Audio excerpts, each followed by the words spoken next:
እንደው እግዚአብሔርም ዝም ብሎ እየሄደ እረኛ ይመርጣል። ይገርመኛል። ሙሴ በግረኛ ነበር። ቅዱስ ዳዊትም በግረኛ ነው። አብርሃም ራሱ በግ ጠባቂ ነው። ያዕቆብ በግ ጠባቂ ነው። ዮሴፍ ራሱ በግ ጠባቂ ነው። እግዚአብሔር እንደው እረኛ የሚወደው ለምንድን ይመስላችኋል? በግ እየሄደ ዝም ብሎ በግረኛ ይመርጣል። ሰነፍ አይመረጥም። አያችሁ፣ ስራ ፈት አይመረጥም። አሁን ሰምታችሁ ታውቃላችሁ። ብዙ እንደው አይባል እንደው እንጂ አንዳንድ እንደው በቃ ቤተክርስቲያን የሚሳደቡ እንደዚያ ያሉ ሰዎች ምንድን ናቸው መሰላችሁ? ፓስተሮች ማለቴ ነው። እና እነሱ ምንድን ነው የሚሉት? እንዴት ያለ ነበር? ሰነፍ ነበርኩ፣ ሆዳም ነበርኩ፣ እንዲህ ያለው ነበር። ኋላሳ ኢየሱስ ጠራኝ ይላል። ዝም ብሎ ትትና መስሎሃል? መጀመሪያ እንዴ ሁሉም እኮ ሰራተኞች ናቸው። ሁሉም ሰራተኞች ናቸው። ጴጥሮስ ብትለው አሳ ሲያጠምድ የተጠራ ነው። ጳውሎስ ብትለው 46 ብሉይ ኪዳን የተማረ ነው። ናትናኤል ብትለው ገበሬ ወይፈን ከሚያቀናበት ነው የተጠራ። ተኝቶ ዝም ብሎ ኢየሱስ ጠራኝ ማለት እኮ የለም። ከስራ ነው የጠራቸው። ኤልሳን የጠራው ከገበሬነት ነው። አብርሃምን የጠራው ንግድ ከሄደበት ነው። ሙሴን የጠራው በግ ከሚጠብቅበት ነው። ዳዊትን የጠራው በግ ከሚጠብቅበት ነው። ያ ማን ነው? ማቴዎስን የጠራው የተዋጣለት የመንግስት ሰራተኛ ነው። ከዚያ ነው የጠራው ማለት ግብር ሰብሳቢ ነው። አካውንታንት ማለት ነው አይደል? እንደዚያ ነበረ። ቀራጭ ማለት ግብር ሰብሳቢ ነው። ማን? ማቴዎስን የጠራው ከስራ፣ ዮሐንስን የጠራው ከስራ፣ ያዕቆብን የጠራው ከስራ፣ እንድርያስን የጠራው ከስራ። ሁሉም ከስራ የጠራ ስራ ፈት የተንኮል ማደሪያ ነው። ደግሞ እግዚአብሔር እንደው እረኛ ለምን እንደሚወድ ልነግራችሁ ነው። እንግዲህ ከዛ ቅዱስ ዳዊት የእሴይ ልጅ ነው። ይህ ሕፃን የአባቶቹን በግ በታማኝነት የሚጠብቅ ነበረ። አንበሳ ሲመጣ በጡጫ የሚመታ በጎቹን ታምኖ የሚጠብቅ ነበር። ማን? ቅዱስ ዳዊት። ወደዚህ ሁኑ እንጂ ምን ሆናችሁ ነው? ወደዚህ ሁኑ።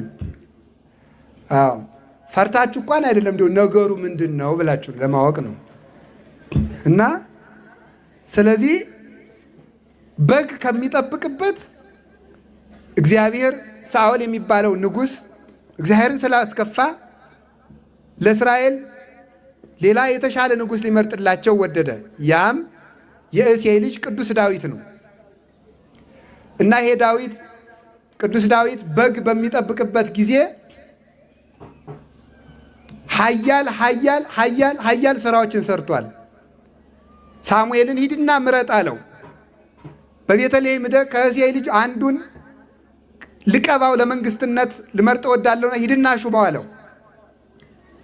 ሲሄድ ኤልያብ ቀረበ፣ ሌሎችም ቀረቡ። የእሴይ ልጆች 6ቱ ልጆቹ ሁሉ የተካኩ መልከኞቹ ትልልቆቹ ተመረጡ። እነዚያ መልከኞች ናቸው። ኋላ አለቁ። እነዚያ ሁሉ ሲመጣ ቀርነቅቡ አይፈላም። እነዚህ ሁሉ ሲመጡ ቀርነቅቡ አይፈላም። እነዚህ ሁሉ ሲመጣ ቀርነቅቡ አይፈላም። ምን ይደረግ? አይ ልጆች አለቁ እንዴ? አዎ። ቁጥር አውጥቶት ማለት ነው። እንዲያው አልቀዋል? አዎ አልቀዋል። ምንም የለም? አንድ አለ እንዲያው በግ ጠባቂ አለው። በግ ጠባቂ እስኪ አምጣው ተባለ። ቅዱስ ዳዊት በልጅነቱ በግ ከሚጠብቅበት እየሮጠ ሲመጣ ገና 40 ክንድ ሲቀረው ሀብተ መንፈስ ቅዱስ የነበረበት ያደረበት በኃይለ መንፈስ ቅዱስ የጎለመሰ ነበርና እሱ ሲመጣ ነገስታቱ ተቀብተው የሚነግሱበት የተቀመመው መንፈሳዊ ቅባት ፈልቶ ብልቃጡን በሙሉ ገልብጦ ፈላ ይላል። ራሱ ከፍቶ ሳሙኤል ሳይከፍተው ማለት ነው። እዚያ በኋላ ቅዱስ ዳዊትን ምንድነው ያለ እግዚአብሔር? ሰብ ይርአይ ገጸ ወእግዚአብሔር ይፈትን ልበ ወኩለያተ። ሰው ፊትን ያያል፣ እግዚአብሔር ልብን ያያል።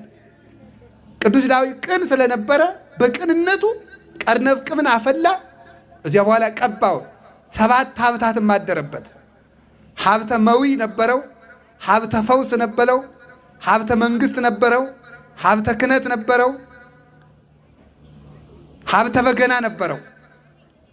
ቅዱስ ዳዊት የማሸነፍ ኃይልም ነበረው። ኃያላኑ በተሰለፉበት ጦር በተደረደረበት ዳዊት መጣ ሲባል እንደ እምቦይ ናድ ይል ነበር የጦሩ ሁሉ ሰራዊቱ ሁሉ ማለት ገና ስሙ ሲጠራ ዳዊት መጣ ሲባል ይፈራ ነበር። የጠላቶቹ ግርማ በሙሉ ፍርስርሱ ይወጣ ነበረ። የማሸነፍ ኃይል ተሰጥቶት ማለት ነው። በጡጫ እንዲያውም በቡጢ እኮ ነው። በቡጢ አንበሳ ይገላል። ማን? ቅዱስ ዳዊት ነው። ይህ ኃይል ተሰጥቶት ነበረ። በጎቹን ታምኖ የሚጠብቅ ታማኝ እረኛ ስለነበረ ቅዱስ ዳዊት። እንዲያውም አንድ ጊዜ እንደምታውቁት ጎልያድ የሚባል ሰው ፍልስጤማውያንና እስራኤላውያን ገጥመው ሳለ ፍልስጤማውያን በዚያ ማዶ እስራኤላውያን በዚህ ማዶ ተዋውነው ዝም ብሎ ይጠባበቃሉ። ማን ይግጠም? ጎልያድ ቁመቱ 6 ክንድ ነው። ብረት የለበሰ ነው። እንግዲህ እስከ መቼ ድረስ እንጠባበቃለን? ከእናንተም አንድ ሰው ከኛም አንድ ሰው ምረጡና እንጋጠምና ይለይልን ይላቸዋል። እንዲህ ሲላቸው ማን ይምጣ? ለሹመት የታጩት የዳዊት ወንድሞች ሁሉ አልሆነላቸውም። እዚያ በኋላ ቅዱስ ዳዊት እስቲ ስንቅ አቀብል ብሎ ሰደደው። አባቱና ለወንድሞቹ ስንቅ ሊያቀብል ሂዶ ሲኩራራ አየው። ይህንን ያልተገዘረ የውሻ ሬሳ ሳይመሰለ እኔ ገለዋለሁ በወንጭፍ አለ። ትንሽ ልጅ ነው። ከዚያ በኋላ አይ ታላላቅ ወንድሞቹ አንተ ዝም በል አሉት። በአንድ በኩል ታላቅ ወንድም አባት ነውና እረፍ ብለው ለመምከር ነው። በአንድ በኩል ግን የተሰወረ ቅናት ነው ይላሉ ሊቃውንቱ። እኛ ትልልቆቹ ያልገደልነውን እሱ ገደልኩ ብሎ ሊሸለም ነው ወይ ብለው ቀንተውበት ማለት ነው። እኔ ገለዋለሁ አለ። ለንጉሥ ነገሩለት፣ ለሳኦል። ንጉሥ ይህንን ሰው ለሚገድ ምን ይሰጠዋል? ልጁን ያጋባዋል፣ ይሾመዋል። ንገሩልኝ። ሄደ። ትንሽ ልጅ እኮ ነው፣ የ12 ዓመት ልጅ። ሄደ። አንተ ነህ የዳዊትን የጎልያድን የምትገለው አለው። ንጉሥ በእግዚአብሔር ኃይል ነው በእኔ አይደለም አለው። በሉ የአርበኛ ልብስ አልብሱት፣ ጋሻ ጦር አስታጥቁት፣ ዘገር ይነቅንቅ፣ ጋሻ ይታጠቅ፣ ይመክት፣ ይሂድ አላቸው። አስታጠቁት። በዚያ ሰይፍ እንኳን ወሩሮ ሊመታ ተሸክሞ መሄዱ ደከመው። ትንሽ ልጅ ስለሆነ ማለት ነው። ከዚያ በኋላ ምን አደረገ? አይ ኢለመድኩ በዝንቱ፣ እኔ እንዲህ ያለ ነገር አልለመድኩም። እኔ የለመድኩ ወንጭፍ ነው። ወዲያ ጣሌን አውርድ አለው። አውርዶ ጣለላቸው። አውርዶ ጣለና ወንጭፉን ይዞ እና ያችን በግ የሚጠብቅባትን በትሩን ይዞ ሄደ። ጎልያድ ሲያየው እኔ ውሻ ነኝ በትርና ወንጭፍ ይዘህ የምትመጣ አለው። ኧረ ውሻ ይሻላል። ውሻስ እንጀራ የጣለለትን ያውቃል፣ አንተ ፈጣሪን የማታውቅ አለው። ና ስጋህን ለሰማይ አዕዋፍ ለምድር አራዊት ቆራርጬ እሰጠዋለሁ አለው። ጎልያድ መቼም የማይሆንለት ሰው መደንፋት ልማዱ ነው። እሰጠዋለሁ ና አለው። አንተ በጦርና በጋሻ ትመጣለህ፣ እኔ ግን አንተ በምትገዳደረው በእስራኤል አምላክ ስም እመጣብሃለሁ አለው። ያን ጊዜ ወንጭፉ ካኮፋዳው ከያዛቸው ከዮርዳኖስ 3 ድንጋዮች ልቅም አድርጎ ነበር። 5 ይላሉ ሊቃውንቱ። አንዷን በወንጭፉ አድርጎ ከዛ በኋላ ምን አደረገ? በወንጭፉ አድርጎ ሲወረውራት ብረት ለብሶ ነበረ። የጎልያድን እዚህ የለበሰውን የብረት ግንባሩ ላይ የደፋውን የብረት ዘውድ ቅዱስ ሚካኤል ብድግ ሲያደርግለት የዳዊት ጠጠር ሄደች እንዳ ከጎልያድ ግንባር ምን አለች? እንደዚህ አለች ማለት ነው። እንደዚህ አለች ከግንባሩ ላይ ማለት ነው። እዚህ በኋላ ቅዱስ ዳዊት ዘመረ ማለት ነው። ንዑሳነ ማህዌ ወሬዛ በቤተ አብዌ ወሪ አባጋ አብዌ። ተመልከቱ። ወነሳኒ እማባጋ አብዌ፣ የአባቶችን በግ ከምጠብቅበት ከወንድሞቼ ታናሽ የነበርኩትን እኔን አነሳኝ እግዚአብሔር። መኑ ነገሮ ለጊዜ ለፈጣሪ ማን ነገረው? ዳዊትን ምረጠው ለዳዊት ኃይል ሰጠው ብሎ ማን ነገረው? ማን ይነግረዋል? ውጡ። ተመልከቱ። እግዚአብሔር ውጡ ሰማኒ፣ ራሱ እግዚአብሔር ሰማኝ እንጂ። ፈኖ መላኮ ዋዳህነኒ፣ መላኩን ልኮ ከጎልያድ እጅ አዳነኝ። ወወፃይኩ ወቀባኒ ወነፃኒ እማባግ አቡዬ፣ የአባቶችን በጎች ከምጠብቅበት አንስቶ ወቀባኒ ቅባ ቅዱሰ፣ ቅዱስ ቅባቱንም ቀባኝ አከበረኝ ይላል። ወወፃይኩ ለተእዞቱ ለሕዝብ ነኪር፣ ከእግዚአብሔር ሕዝብ የተለየ ጎልያድን ለመግጠው ወጣው። ወነሳይኩ አይባነ እሙስተ ፈለግ ከወንዙም ጠጠሮችን አነሳው። ወወጸፍክዎ ዲበ ፍጽሙ በግንባሩም መታሁት። አሜሃ ወድቀ በኃይለ እግዚአብሔር ያን ጊዜ ጎልያድ በእግዚአብሔር ኃይል ወደቀ።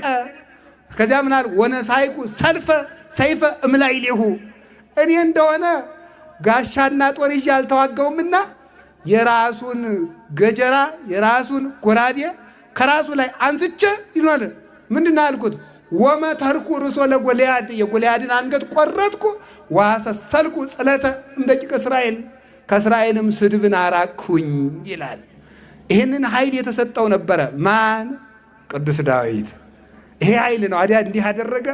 በገዛ እጁ ያልተዋጋ በእግዚአብሔር ኃይል የተዋጋ እንዲህ ያለ ሰው ስለነበረ የዳዊት ስም ሲጠራ እግዚአብሔር ቆም ማለት። ኋላ እየተዘመረለት ገባ። ሳኦል 1000 ገደለ፣ ዳዊት 1000 ገደለ እየተባለ ተዘመረለት። የዚያን ጊዜ ቅናት በሳኦል ልቡና ነደደች ይላል። እንደ ቅናት ያለ በሽታ እኮ የለም። እንደ ቅናት ያለ በሽታ ቅናት አንዱ ችግሩ እኔ ለምን አልተመሰገንኩም ሳይሆን ሌላ ሰው ለምን ተመሰገነ ነው። በጣም ቅናታችን እኮ ጫፍ ከመድረሱ የተነሳ እገሌ ጥሩ ሰው ነው ስንባል ጥሩ ሰው ነው፣ ነገር ግን ያው ብለን የምንጨምረው ነገር አናጣም ማለት ነው። ምክንያቱም ሰው ሲመሰገን አንወድም። በእውነቱ ማለት ግርም እኮ ነው የሚያደርገው ማለት ነው። ሀኛ ቤትም አይጠፋም፣ ሀናንተ ቤትም አይጠፋም። እንዲያውም ልበለው ልትወው እሺ፣ ከካህናትና ከሴት ቅናት አይጠፋም። አይታ ላይ ድረስ ተነፈስኩት እንግዲህ ማለት ነው። እኔም ስላለሁበት ማለት ነው። እኔም ስላለሁበት ማለት ነው። ስለዚህ ካህናትም ይቀናሉ። አባ አቤት እንደው የኔታ ገሌ ንስሐ አባት ልይዝ ነበረ። ጥሩ ናቸው፣ ያዣቸው ግን እንዲያው አያችሁ፣ የምንድን ነው ቅናት ማለት ነው። የተሰወረ ቅናት ማለት ነው። ሴቲቱንም ሂዳችሁ እንዲያው ገሊትን ሊያገባት ነበር፣ ጥሩ ናት ያግባት፣ ግን እንዲያው ዙረት ታበዛለች ይላል ደግሞ ሴቱም ማለት ነው። የተሰወረ ቅናት አለብን ማለት ነው። የተሰወረ ቅናት ንድድ የሚል ማለት ነው። እንዳንገልጠው የጥርስ ደም የሆነብን እስመ ቅናት ተበልዖሙ ለልበ ብዙኃን በመዓት ቅናት የብዙ ሰዎችን ልብ ውስጣቸውን እንደ ትል ትወረቡራቸዋለች። በቅናት ደግሞ የእግዚአብሔር ጸጋ አይወረስም። እዚያ በኋላ ዳዊትና ሳኦል ጠላት ሆኑ ማለት ነው። ዳዊት ሲሄድ ሳኦል ሲከተል፣ ዳዊት ሲሸሽ ሳኦል ሲከተል፣ ዳዊት ሲሸሽ ሳኦል ሲከተል፣ አንድ ቀን ተመልከቱ ምን አደረገ? ዳዊት ወልዴ ቃል ከማይዘኒ ዳዊት ወልዴ ቃል ከማይዘኒ ዳዊት ልጄ ዳዊት አንተ እኮ በገና ስትደረድር ደስ ትለኛለህ፣ ናማ በገና ደርድርልኝ ብሎ ጠራው። በገና ሲደረድርለት እሱ ቅዱስ ዳዊት በገና እየደረደረ እየዘመረ ደስ ይለዋል ብሎ ሲያስብ በዚያ ራሱ ቀንቶ ምን አደረገ? ሳኦል ወርውሮ ሊመታው ጦር ወረወረ። የዚያን ጊዜ አድነኒ እግዚኦ እምብእሲኩኝ አቤቱ ከክፉ ሰው አድነኝ ብሎ ሲጸልይ ያን ጊዜ ጦሩ ውልብ ብሎ ከግድግዳው ላይ አረፈለት። ቅዱስ ዳዊትም ከሳኦል እጅ አመለጠ። ያን ጊዜ ምን አለ? እግዚአብሔር ኃይሌ ወፀወኔ ወእትወከል ቦቱ፣ እግዚአብሔር ብዋጋ ጋሻዬ ብሮት መጠጊያዬ ነው። እግዚአብሔር ምእመና ለሕይወቴ፣ እግዚአብሔር የሕይወቴ መታመኛዋ ነው። ወበአምላኬ የተአደዋ ለዓረፍት፣ በአምላኬ በእግዚአብሔር ኃይል ቅጥሩን እዘለዋለሁ ብሎ ያን ጊዜ ዘምሯል። ከዚህ በኋላ ቅዱስ ዳዊት ሸሽቶ ከሚሄድበት ጎልያድ እየተከተለ ሲሄድ ለይግብኡ ጸላይቴ ድኅሬሆሙ ይል ነበረ ቅዱስ ዳዊት። ጠላቶቼ ወደ ኋላቸው ይመለሱ፣ አድሯነስ ይሁኑ እያለ ይጸልያል። እያለ እየዘመረ ሲሄድ ወደዚያ ገነት ተራራ ነው ይሁት። እዚያ ማዶ እንደዚያ ማዶ ተራራ ይውላችሁ እየተከተለ ጎልያድ ማን ነው ሳኦል እየተከተለው ዳዊት እየሸሸት እንደዚያ ማዶ ካለ ተራራ ደረስ። ልክ ከዚያ አንስቶ እንደመሄድ ማለት ነው። እዚያ አንስቶ እንደመሄድ እዚያ በኋላ ቅዱስ ዳዊት ቀኙን ሄደ። ቀኙን ሲሄድ እነሱ ግራውን ሄዱና ቅዱስ ዳዊት ጠፍቷቸው ተመለሱ። ያን ጊዜ ምን አለ? ለይግብኡ ድኅሬሆሙ ጸላይቴ ድኅሬሆሙ፣ ጠላቶቼ ወደ ኋላቸው ይመለሱ ብሎ ሲዘምር መንገድ ጠፍቷቸው ሳያጠፉት ተመለሱ። ከዕለታት አንድ ቀን ሳኦል ሲፈልግ ውሎ ቅዱስ ዳዊትን አጥቶት ፈልጎ ተኛ ከነጋሻ ጃግሬው። አዛራ ከነጋሻ ጃግሬው ለጣለ ማን? ሳኦል ዳዊትን ፈልጎ ሲያጣ ቅዱስ ዳዊት ቀስ አለና የሳኦልን የጋሻ ጃግሬዎችን ሰይፍና ጦር ሁሉ በእጁ ያዘና ከሳኦል ከጨርቁ ትንሽ ቁርጥ አድርጎ አቢሳ አንተ የውሻ ሬሳ የመሰልክ ጌታህን እንዲህ አድርገህ ነው የምትጠብቀው አለው። አቢሳ ማለት የሳኦል ጠባቂ ማለት ነው።